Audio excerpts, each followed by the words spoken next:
ওই দলীয় নিয়োগের কথা মানে বলছিলাম যে দলীয় নিয়োগ করায় যেটি আওয়ামী লীগের অনেক সমালোচনা আপনারাও করেছেন এবং তখন সমালোচনা হয়েছে, তার পরিণতি খুব ভালো হয় নাই আওয়ামী লীগের জন্য, মানে একটা বিভিন্ন কারণেই ওটাও একটা কারণ ছিল, তাদের 5ই আগস্ট অপরিহার্য হয়েছিল, কিন্তু আপনাদেরও তো পরিণতি ভালো হয় নাই দলীয় নিয়োগের। যদি অতীত ঘটনা বলি, যদি বলি ময়নিউ আমাদের আহমেদ এখন সাবেক এখন সেনাপ্রধান। নিয়োগ বলছেন, আমি অতীতের কথা ডাকছি না। এখন যে নিয়োগগুলো না, আমি দিয়েছি, অতীতের কথাও একটু টানছি যে দলীয় নিয়োগের পরিণতি যে খুব ভালো হয় না আওয়ামী লীগের বেলায় আমরা দেখলাম, আপনাদের বেলাও যেটি দেখা গিয়েছিল সেটিও খুব ভালো পরিণতি না। মইনুল আহমেদের কথা বলছি, যিনি আসলে বেগম খালেদা জিয়ার পছন্দের ব্যক্তি হিসেবেই আসলে কয়েকজন জ্যেষ্ঠতা লঙ্ঘন করে তাকে সেনাপ্রধান করা হয়েছিল, বা যে এই যে গ্রেপ্তার হলেন এখন মাসুদ উদ্দিন চৌধুরী, তিনিও আসলে একরকম পছন্দের ব্যক্তি বলে নবম ডিভিশনের জিওসি আত্মীয়তার একটা সম্পর্ক ইত্যাদি থেকে হলো, কিন্তু তাদের দ্বারা তাদের তো ফল খুব ভালো হলো না, মানে দলীয় নিয়োগের ফল তো খুব ভালো হয়নি বিএনপির জন্য। দলীয় নিয়োগ আর আপনার যোগ্য ব্যক্তির নিয়োগ যাই বলেন, আপনার 111 ছিল হলো বাংলাদেশকে বিভ্রান্ত করার, কক্ষচ্যুত করার একটা প্রক্রিয়া। 111 তো আর বাংলাদেশের জন্য কল্যাণ বয়ে আনেনি। 111-এর ফলেই 18 বছরের দুঃশাসন আমাদের দেখতে হয়েছে। অতএব 111 ছিল বাংলাদেশের জন্য অভিশাপ স্বরূপ।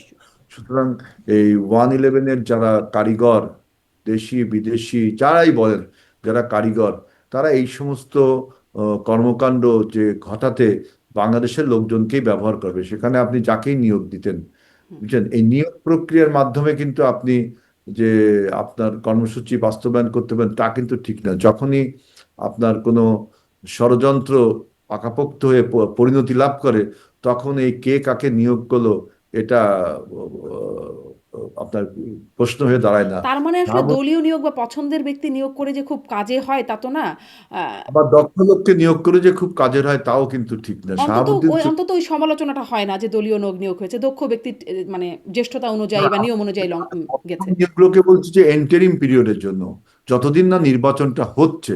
আপনি যদি নির্বাচনটা অনেকদিন পিছিয়ে দেওয়া হয়, তখন আপনি বলতে পারেন যে আপনি দলীয় নিয়োগ দিয়ে দেশ চালাচ্ছেন। হ্যাঁ, ধরেন কিন্তু পুলিশ প্রশাসন সেনাবাহিনী সবখানেই রদবদল হয়েছে, আপনাদের পছন্দের লোকজন এতে তো গেছেন। রদবদল হবেই। আপনি বলেন যে একটা নতুন সরকার আসলে সে তো প্রশাসনকে ঢেলে সাজাবে, এটাই স্বাভাবিক। সেই ঢেলে সাজাতে যে আপনি বলছেন তার দলের লোকজনকে নিচ্ছে, তার দলের লোকজনকে নিচ্ছে না। তার কর্মসূচিগুলো বাস্তবায়ন করতে, সরকারের কর্মসূচিগুলো বাস্তবায়ন করতে প্রশাসনে যাকে যোগ্য মনে করা হচ্ছে তাকে নিচ্ছে। যখন ফেল করবে আমার এই কর্মসূচি বাস্তবায়ন বা প্রশাসন, তখন আপনি বলবেন যে আপনাদের এই নিয়োগ প্রক্রিয়া ভালো ছিল না। নিশ্চয়ই, এখন একটা নিশ্চয়ই। নিউ সরকার, সে তার নতুন প্রশাসন চালাতে গেলে অবশ্যই সে এখানে শাফলিং করবেই, এটাই স্বাভাবিক। আমি তো আমেরিকায়, আপনি নিশ্চয়ই আমেরিকায় থাকেন, আমেরিকায় দেখেছেন যে একটা সরকার চলে গেলে টোটাল অ্যাডমিনিস্ট্রেশন চেঞ্জে নতুন একটা অ্যাডমিনিস্ট্রেশন আসে। কারণ সরকার তার কর্মসূচিগুলো বাস্তবায়ন করার জন্য তার পছন্দের যোগ্য লোকটিকেই নিয়োগ দেয়। কিন্তু কিন্তু যখন আমাদের দেশে তা নিয়োগপ্রাপ্ত হয় না। হন তখন তারা ইনস্টিটিউশন হয়ে যান, তখন আর তারা দলীয় স্বার্থ বাস্তবায়ন করেন না, হ্যাঁ, কিন্তু আমাদের হ্যাঁ, দেশে ব্যাপারটা একটু ভিন্ন হয়ে যায়। এখন যদি হয়, আমরা 1 মাসের সরকার, আপনি এখনো বলতে পারছেন না একদমই। সেনাবাহিনী প্রধান নিশ্চয়ই, বা পুলিশ নিশ্চয়ই। আপনি প্রধান। ১ মাসের সময় এখানে জাজ করার সময় হয় নাই। নিশ্চয়ই এই বিষয়ে একদম একমত। কিন্তু ওইটাই বলছিলাম যে যোগ্য লোকজন কেন একটা নিয়মতান্ত্রিকভাবে নির্বাচিত হন না? ধরেন আপনাদের সময় সেই তত্ত্বাবধায়ক সরকারের প্রধান করবার জন্য কেএম হাসানকে বয়স বাড়িয়ে জ্যেষ্ঠতা লঙ্ঘন করে তাকে দেয়া হলো, বা মইনুল আহমেদকে জ্যেষ্ঠতা লঙ্ঘন করে সেনাপ্রধান বানানো হলো। আপনারা কি মনে করেন যে এটা আপনাদের একটা মানে অবস্থানগত ওই জায়গা থেকে সরে আসার প্রয়োজন আছে? এটা কি মনে করেন? নাকি ওটাই ঠিক অবস্থান বলে মনে করেন? দেখেন, আপনি প্রথমে বলেছেন কে এম হাসানের কথা, তাই না?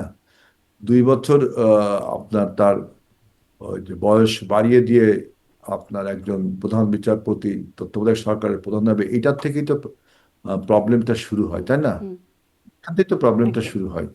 এবং এটাকে আওয়ামী লীগ লুফে নেই, সেটাকে আপনার শেষ পর্যন্ত 111-এ পরিণত হয়, তাই না?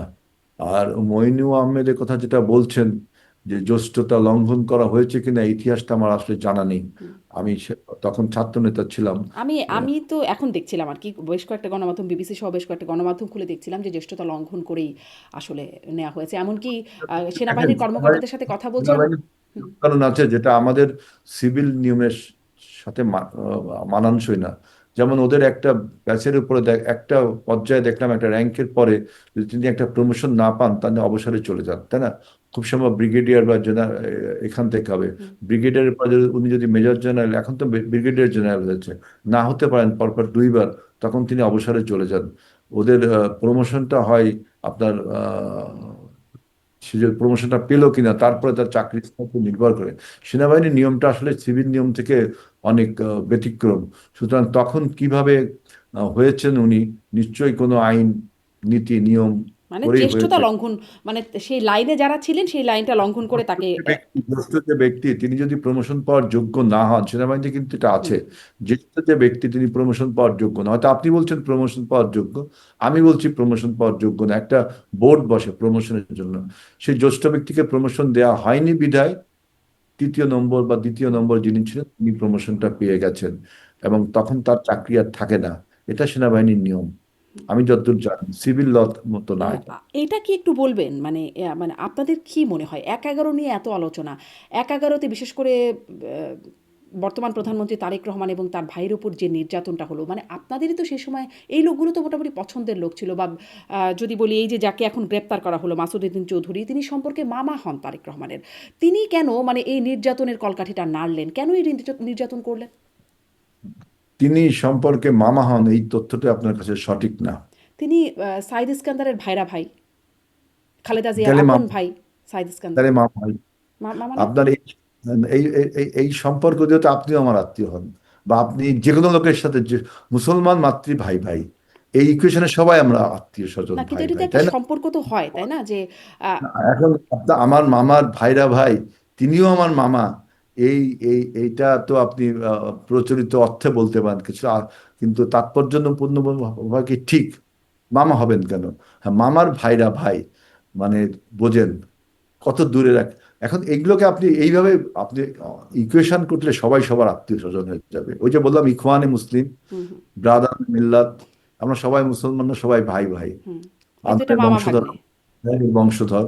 এই এই এই তত্ত্ব দিয়ে আপনি আপনি ডিরেক্ট মামা, কাউকে মামা ডাকা এক জিনিস না। আমার আমার জেনুইন মা আর কাউকে মা ডাকলাম, এটা একটা এক না, এক জিনিস না, এটা এক জিনিস না। মা তো মাই, মামা তো মামাই, চাচা তো চাচাই।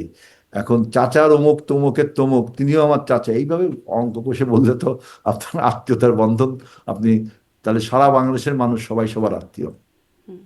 আচ্ছা, কিন্তু মানে আত্মীয়তা আসলে তো আর আমি বলছি হয়। যে আত- সে যে সে যখন যে নবম ডিভিশনে জিওসি হয়েছিল, নিশ্চয়ই তিনি তার কোয়ালিটি দিয়ে বা নিয়ম কানুন দিয়ে তিনি হয়েছিল। হওয়ার পরে তিনি যে বাংলাদেশ বিরোধী যে ষড়যন্ত্র ছিল 1/11-এ, যে বাংলাদেশ বিরোধী যে ষড়যন্ত্র, সেই ষড়যন্ত্রে তিনি পার্ট হয়ে গিয়েছিল। এখানে মামা ভাগ্নে চাচা ভাতিজার কোনো বিষয় না, এটা ষড়যন্ত্রের একটা পার্ট হয়ে যাওয়া, তাই না? মানে এই আসলে এর এর পেছনে আর কোনো কারণ নাই, মানে আপনাদের বোঝার মতো কোনো। আপনার বাংলাদেশ বিরোধী যে ষড়যন্ত্র, সেই ষড়যন্ত্রের বিরুদ্ধে তিনি অংশ হয়েছিলেন। এখন তিনি কার আত্মীয় এটা কিন্তু ইম্যাটেরিয়াল। এবং আপনাকে তো বললাম তিনি কারো আত্মীয়, তিনি অন্তত প্রেসিডেন্ট জিয়াউর রহমানের পরিবারের আত্মীয় ছিলেন না। মানে বেগম জিয়া পরিবারের আত্মীয় তো ছিলেন। এখন আমি তো বললাম যে মামার ভাইরা ভাই, হুম, হুম, এখন যে দেখবেন যে ভাইরা ভাই হয়তো চাচাতো বোন বা মামাতো বোন বা খালাতো বোন, অন্য কিছু হতে পারে, হুম, আমি এইগুলো জানি না। হ্যাঁ। বক্তব্য হলো যে মামা ইজ মামা, আপনি আরেকজনকে মামা ডাকবেন, আচ্ছা, মামা না। আচ্ছা।